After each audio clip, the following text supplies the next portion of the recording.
Estamos de volta, pessoal, finalizando aqui o nosso item 2.3 e fazer o nosso quiz top de linha aqui. Primeira questão. Sua equipe deseja usar automação no processo de desenvolvimento para ajudar a identificar vulnerabilidades que foram identificadas incorretamente até agora. Qual das alternativas melhor descreve esse tipo de identificação equivocada? Essa questão aqui, por mais que lendo ela dá para entender, quando finalizar o próximo item, vocês vão voltar nela que vai ficar mais claro.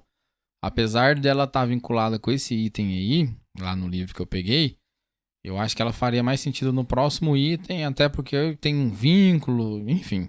Mas bora lá. Deixa eu pegar aqui o... Sua equipe deseja usar automação no processo de desenvolvimento para identificar vulnerabilidades que foram identificadas incorretamente até agora.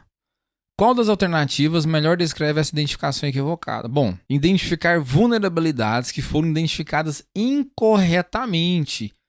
Quando a gente identifica algo incorretamente, ou seja, a gente fez uma identificação errada. E aí, quando a gente faz uma identificação errada, a gente está falando de quê? Falso positivo ou falso negativo?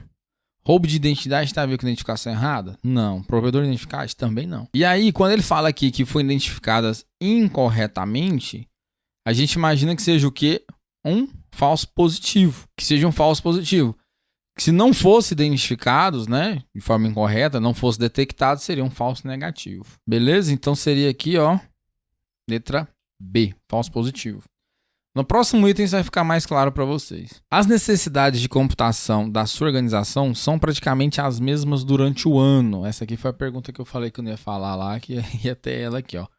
Exceto em 2 meses antes de um feriado. A administração está interessada em saber como pode lidar com essa capacidade excepcional para esse período sem ter custos desnecessários no resto do ano. Qual das opções melhor descreve a solução adequada? Se a gente está no ambiente on-premise, um ambiente legado, digamos assim, se você precisa ali de um poder para computacional, o que você faz? Compra outro servidor.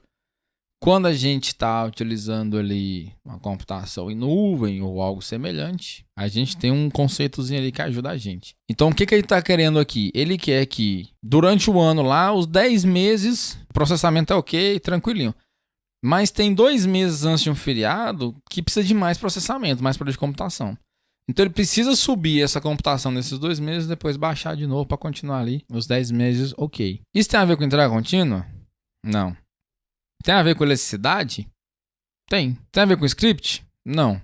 Tem a ver com escalabilidade? Tem. Mas, lembre-se, a escalabilidade eu falei que é sempre o quê? Você ter sua aplicação e você precisar sempre aumentar ela. Aqui ele está falando de aumentar e diminuir. Porque ela tem que subir os 2 meses e depois voltar. Porque ela não quer ter custos desnecessários. Então cairia para onde?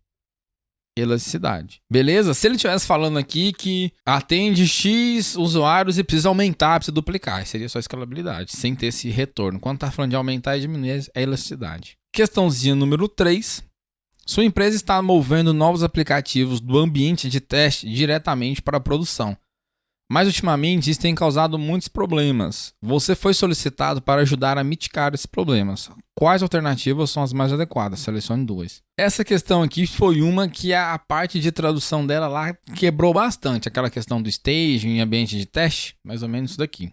Migrar o código para 2 ambientes de produção para resolver problemas caso um deles falhe. Vamos lá, pessoal. Quando a gente fala de 2 ambientes de produção para atender o mesmo usuário, isso não faz muito sentido. A não ser que a gente esteja falando de redundância. Mas aí a redundância você vai ter algum proxy na frente ali para tentar fazer esse balanceamento de carga. Do modo que ele está falando aqui é o seguinte: se tem um ambiente de produção falhar, vai ter um outro. É mais para redundância. E não aqui, ó, de mover aplicativos do ambiente de teste para produção. Então não. Configurar um ambiente de produção em paralelo. É a mesma coisa do outro. Vai mandar 2 produção, quando um desce vai subir o outro. Já matou uma questão, mas vamos lá. Configurar um ambiente de homologação idêntico ao de produção. É justamente isso, né? Antes de subir aqui do ambiente de teste pro de produção, o que você vai fazer? Você vai jogar ele no ambiente de homologação. Como funciona esse ambiente de homologação? Pelo menos onde eu trabalhei já tinha isso aqui. O usuário lá ele pede uma funcionalidade nova. A funcionalidade tem que ser assim, assim, assim. O analista de sistemas senta do lado dele, levanta os requisitos, passa para o desenvolvedor desenvolve o teste, faz os testes ali de acordo com o requisito e depois volta para o usuário aqui nesse ambiente de homologação para ver se o que foi desenvolvido é realmente o que ele queria. Porque pode acontecer de haver uma perda de informação durante todo o desenvolvimento aí e ser desenvolvido errado, enfim. Mover o código para um ambiente de homologação antes de mover para a produção. Certíssimo, né? Então seria o quê? ACIAD. Questãozinho número 4. O time de desenvolvimento da sua empresa quer proteger segredos comerciais e propriedade intelectual.